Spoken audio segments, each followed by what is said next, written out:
तो दोस्तों कैसे हैं आप सभी लोग। स्वागत करते हैं एक और नई वीडियो के साथ। आज हम लेकर आ चुके हैं एपिसोड नंबर 15 को। आई होप आपको वीडियो पसंद आ रही है तो क्या कर रहा है यार, जल्दी सब्सक्राइब बटन दबा यार। साला इतना मेहनत करने में लगा हूँ, एक सब्सक्राइब बटन नहीं दबा रहा आप लोगों से। यार लाइक भी कर दो तो कुछ बिगड़ जाएगा। कोई तुम्हारी जायदाद मांग रहा हूँ तुमसे। चलिए शुरू करते हैं आज के एपिसोड को। तो लास्ट एपिसोड में देखा ही था कि इस तरीके से डेविल स्वॉर्ड का जो फ्रेगमेंट होता है वो सीधे जाकर यानू के पास आ जाता है और उससे कहने लगता है क्या तुम पावर हासिल करना चाहोगे बदला लेने के लिए। ये देखने के बाद हानू घबराने लगती है और उससे कहने लगती है और उससे पूछती है अगर तुम हो जल्दी से मुझे दिखाओ अपने आप को, तुम डीमन कहीं के। तभी वो जो स्वॉर्ड फ्रेगमेंट होता है वो उससे क्या लगता है कोई फर्क नहीं पड़ता कि मैं कौन हूँ, लेकिन ये तुम जान लोगे तुम्हारे लिए काफ़ी होगा कि मैं तुम्हें इतनी पावर दे सकता हूँ कि तुम अपना बदला ले सकती हो उन लोगों से। तभी वो स्वॉर्ड फ्रेगमेंट होता है वो एक डेविल फॉर्म में कन्वर्ट हो जाता है। ये देखकर वो काफ़ी डर जाती है और ये देखकर वो कहने लगती है, जानवी उससे देखकर कहती है क्या तुम वह ओल्ड वूमेन हो फैंग आओ ध्यान नोबल से। भाई साहब ये बहुत ज़्यादा उताकू बन रखी है और कुछ नहीं। और ये बकवास सुनने के बाद जो स्वॉर्ड फ्रेगमेंट होता है वो मन में सोचते कहने लगता है जरा इस पर्सन को देखो सही, मुझे इसको सुनने के बाद तो ऐसा लगता है कि इसके दिमाग के साथ कुछ परेशानी है, ठीक भी करवानी पड़ेगी जाके दिमाग है। तभी भी डेविल अपने बारे में बताता है और कहने लगता है कि मैं यहाँ का, इस दुनिया का, इस ब्रह्मांड का नंबर 1 डिवाइन स्वॉर्ड हूँ, इमॉर्टल वर्ल्ड का। और उस समय पर मेरे जो फ्रेगमेंट्स है मेरी स्वॉर्ड टूट चुकी थी क्योंकि मैंने एक एम्परर के साथ फाइट की थी। तुम मुझे मेरी पावर हासिल करने में दोबारा से मेरी मदद करो और मैं तुम्हें इमॉर्टल बनने में मदद करूंगा और तुम हमेशा हमेशा हमेशा के लिए जिंदा रह सकती हो।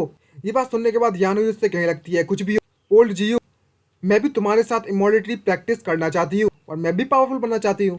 ये सुनने के बाद वो डेविल हंसने लगता है और सीधे उसके दिमाग में घुस जाता है भाई नई टेक्नोलॉजी आई है, ये टेक्नोलॉजी बनने भी चाहिए, मैं भी टॉपर बनूंगा, मैं भी कलेक्टर बनूंगा। अगर ये टेक्नोलॉजी मिल जाए तो सीधे साल उसे रटवाओ और दिमाग में उसेट दो सारा का सारा डेटा। और फ्रेगमेंट उससे कहने लगता है कि अपने दिमाग को मेरे लिए ओपन करो और अपनी बॉडी के साथ मेरे फ्रेगमेंट को मेल्ट कर लो ताकि हम लोग मिक्स हो जाएं। तभी यानो इससे पूछने लगती है हो हे ओल्ड जीयू, आखिरकार मुझे किसी भी तरह की पावर महसूस क्यों नहीं हो रही है। तभी वो स्वॉर्ड फ्रेगमेंट उससे पूछने लगता है आखिरकार तुम्हें किस तरह की पावर चाहिए। ये बात सुनने के बाद जो यानो उससे पूछने लगती है मुझे हिप्नोसिस की पावर चाहिए, हिप्नोसिस क्या तुम मुझे ये सिखा सकते हो। तभी स्वॉर्ड फ्रेगमेंट उससे कहने लगता है ये वाकई में बहुत ज़्यादा अच्छा आइडिया है, मेरे पास एक स्किल है जिसे ड्रीम ऑफ द सोल नाम से जाना जाता है।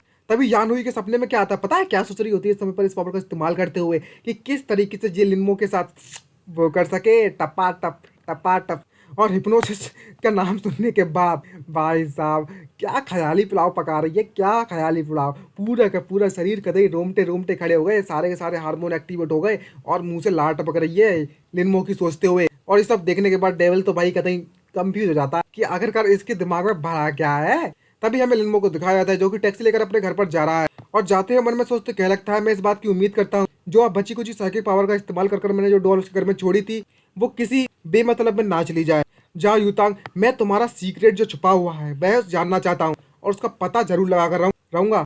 और तभी वे अपनी मैजिक से स्पिरिचुअल पावर का इस्तेमाल करने लगता है अपनी 2 फिंगर्स से और अपनी उस डॉल को एक्टिवेट कर देता है। और उसकी डॉल है वो एक कैमरे की तरह काम करती है और जैसे ही वो अपनी आँख खोलता है तो पता चलता है कि जो यूतांग है वो अभी भी गेम खेलने में लगी हुई है और कह रही होती है मैं उस बंदे से लगातार 40 गेम हार चुकी हूँ। और इस तरीके से देखने के बाद जो लिनमो होता है मन में सोचते क्या लगता है ये वूमन अभी भी गेम खेलने में लगी हुई है, क्या ये किसी तरीके की फेक इमॉर्टल कल्टीवेटर है। आखिरकार इसके लिए कैसे पॉसिबल हो गया कि ये इतनी जल्दी और इतनी जवान हालत में क्यों रिफाइनमेंट स्टेज तक पहुंच गई। और दूसरी तरफ जूतांग चिल्लाने में लगी हुई थी कितने ज्यादा शर्म की बात है मेरे लिए, मैं इस फूल के अगेंस्ट में नहीं जीत सकती, मुझे और अपनी गेमिंग स्किल्स को बढ़ाना होगा। ये बात सुनने के बाद लिनमो की सड़क जाती है और कहने लगता क्या तुम मुझे एक फूल कहने में लगी हो, तेरी हिम्मत कैसी हुई, मैं तुम्हें कभी भी इस गेम में जीतने नहीं देने वाला, चाहे मुझे अपनी इस बॉडी को ही तबाह क्यों ना करना पड़े। भाई साहब अब तो बात दिल पे आ गई। तभी यूतांग को होश आता है और वह कहने लगती है ओ शिट, मैं तो ये बात भूल ही गई थी कि मेरे को आज जॉब करने के लिए जाना है। और वह वहां से उस गेम को बंद कर उठती है और उससे कहने लगती है अनफॉर्चुनेटली आज मेरे पास करने के लिए काफी ज्यादा काम है। और वह वहां से तैयार होने के लिए अंगड़ाइयां लेते हुए बातें जाने लगती है। ये बात सुनने के बाद जो लिनमो होता है वो सोचता है आखिरकार ये किस जॉब की बात कर रही है। और यूं तक वहाँ पर अपने कपड़े बदलने लगती है। भाई साहब मैं ना दिखा रहा से कपड़े बदलते हुए, नहीं तो साला स्ट्राइक तो पड़ेगी तुम्हारी आंखों से, आज तुम्हारी नाकों से खून बहने लगेगा, अकेले अकेले ठरकी बन जाओगे। और वो अपने सूट बूट पहनकर तैयार हो जाती है। भाई कतई बवाल लग रही है सूट पहनने के बाद तो आप लग रही है लेडी बॉस। भाई साहब अगर ये लेडी बॉस आपको पसंद आई है ना तो लाइक कर कमेंट जरूर बताना, कमेंट करके पता तो चले अगर किसका क्या टेस्ट है। और कहती है इस जब को मैं अभी करती हूँ। और तभी जाकर एक अपना जो अलमारी है उसको खोलती है, साला उसके अलमारी में कपड़े कम हथियार ज्यादा है।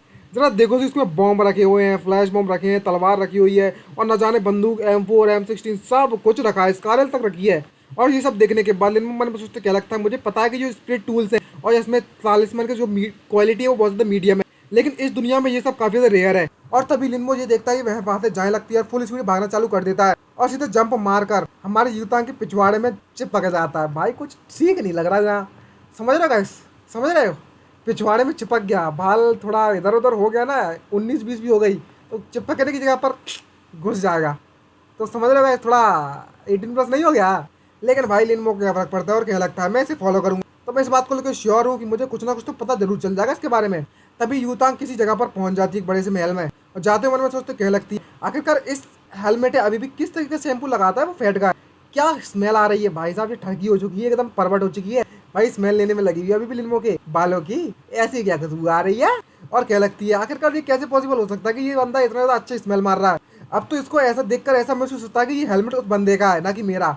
और वो उस घर के अंदर जाना चालू कर देती है और उसके घर के अंदर जैसे ही घुसती तो कोई चिल्ला रहा होता है कि आज के इस ब्यूटीफुल दिन पर सभी के सभी लोग अपने ग्लासेस को हवा में उड़ाएंगे, सॉरी गाइस, ऊपर करेंगे और चीयर्स करेंगे और इन न्यूली मतलब नई शादी हुई कपल्स की ब्लेसिंग देंगे अपनी। और आज की जो ब्राइड है वो आज हम सभी को अपनी स्पीच बताएगी और कुछ लेक्चर वेक्चर मारेगी। तो गाइस यहाँ पर शादी का फंक्शन चलने में लगा हुआ है। जो दुल्हन होती है वो अपनी फैमिली और फ्रेंड्स का शुक्रिया कह रही होती है उसका सपोर्ट करने के लिए और यहाँ पर आने के लिए, और अपने पेरेंट्स का भी शुक्रिया करती है सबसे पहले। और दूसरी तरफ हमें युतांग को दिखाया जाता है जो कि जाकर वहाँ पर जाकर बैठ जाती है और मन में सोचते कहने लगती है चलो थोड़ा इंतजार करते हैं, फिर हम बाद में से फिनिश कर लेंगे अपनी जॉब को।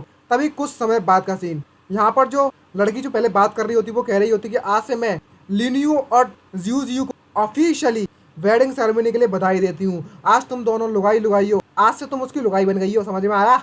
तो यहाँ पर उनकी शादी हो जाती है और सब लोग उसे कॉन्ग्रेचुलेशन करने लगते हैं। तभी ये सब खत्म होती हुई युतांग वहाँ से खड़ी होती है। तभी वह लड़की उस लड़के से कहने लगती है यानी क्या तुम थक चुकी हो, आज का दिन काफ़ी ज़्यादा बिजी था हमारे लिए। तभी वह लड़का उससे कहने लगता है फॉर्चुनेटली अगर हमने ये सब बदल लिया तो हम लोग फ्री हो जाएंगे, फिर हमें कपड़े बदल सकते हैं और उसके बाद आराम से सट्टा वट्टा लाएंगे, पियेंगे दारू वारू। तभी युतांग उसके पास आती है, ये देखकर वो लड़का सरप्राइज होता है और युतांग उसके सामने खड़ी हो जाती है। ये देखकर वो लड़का कांपने लगता है और उसके पसीने पसीने हो जाते हैं। ये देखकर वो लड़की उससे पूछ लगती है क्या क्या क्या हुआ तुम्हें, क्या यहाँ पर कुछ गड़बड़ है? तभी युतांग उससे कह लगती है चैन जियो जियो, जो तुम्हारी इच्छा थी वह मैंने तुम्हारी इच्छा पूरी कर दी है, अब समय आ चुका है कि तुम उसे जाने दो। तभी वह लड़का होता है वो ट्रांसफॉर्म होना चालू हो जाता है और उससे कहने लगता है अपने बीस्ट फॉर्म में आने के बाद कहता है कि आखिरकार तुम मेरी डिज़ायर को इतनी आसानी से फुलफिल कैसे कर सकती हो, सेटिस्फाई कैसे कर सकती हो। और वो एक फॉक्स में बदल जाता है डरावने और उस फॉक्स का इस्तेमाल करते हुए युतांग पर अटैक कर देता है। लेकिन जो युतांग होती है वो अपने मैजिक रिंग से एक स्वॉर्ड निकालती है और सीधे जाकर उस वुल्फ पर अटैक करने लगती है और उसकी एक आँख फोड़ देती है। अब वो बन जाते हैं अकफुट्टा और उसकी गर्दन काट देती है वहीं पर। और उसकी जैसी गर्दन कट जाती है तो जो वुल्फ होता है वो उसका शुक्रिया करता है युतांग का, बताओ मरने के बाद। और युतांग भी बहुत ज़्यादा उदास होती है, खैर उसका घंटा उदास फर्क पड़ रहा है, वो तो वैसे ही चली जाती है, उसकी गर्दन काटने के बाद उसे मार देती है और वुल्फ वहीं पर टपक जाता है। और उसकी जो लुगाई होती है वो चिल्लाती हुई आती है जियो जियो और बहुत बुरी तरीके से रो रही होती है। और जब वुल्फ मन में सोचते कह लगता है मुझे माफ़ कर देना आयु, आज मुझे मरना होगा और आज मरने के बाद मैं तुम्हें कभी भी अपनी लाइफ में नहीं देख पाऊंगा। और तो और जो युतांग है वो मुझे तुम्हारे आंखों के सामने मारने में लगी हुई है, ये लड़की वाकई में फेयर है। तो इसका मतलब ये हुआ कि यह तुम्हें माफ़ कर देगी और वह तुम्हें नहीं मारेगी और तुम्हारी मदद करेगी मुझे भुलाने में, और बिना डर के तुम अपनी पूरी की पूरी ज़िंदगी गुजार सकती हो। और वह यहाँ पर धीरे धीरे धीरे करके मरता जाता है और उसकी जो बॉडी ट्रांसफॉर्म हुई होती है वो ह्यूमन फॉर्म में आती जाती है। और वो जो बीस्ट होता है वो उनमें उसको कह रखता है तुम्हारे सामने इस तरीके से मरना, ये सब झेलने के बाद मुझे वाकई में बहुत ज़्यादा शर्मनाक महसूस हो रहा है।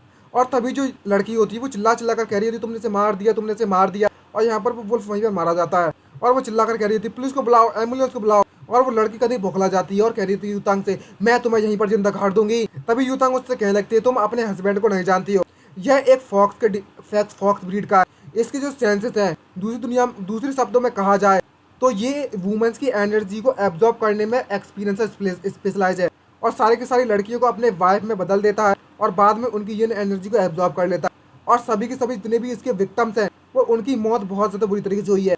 और तो और तुम चाहे मुझसे कितनी भी नफरत करो लेकिन यह मेरी एक जॉब है, वैसे भी तुम ये सब भूलने वाली हो जल्दी। और अपना एक तलास्मन निकालती है और इस तलिस्मान का इस्तेमाल करते हुए मंत्र पढ़ती है भूल जाओ, तभी आवाज़ आती है भूल गया और उस पर मंत्र पढ़ने लगते हैं और वह लड़की वहाँ पर सब कुछ भूल जाती है और वहीं पर बेहोश होकर गिर जाती है। और किसी को कॉल करते हुए कह लगती है मैंने यहाँ का काम निपटा लिया है, अब सभी को यहाँ पर भेजो और यहाँ का जो बब्बर मचा हुआ है उसे निपटा दो और ख़त्म करो।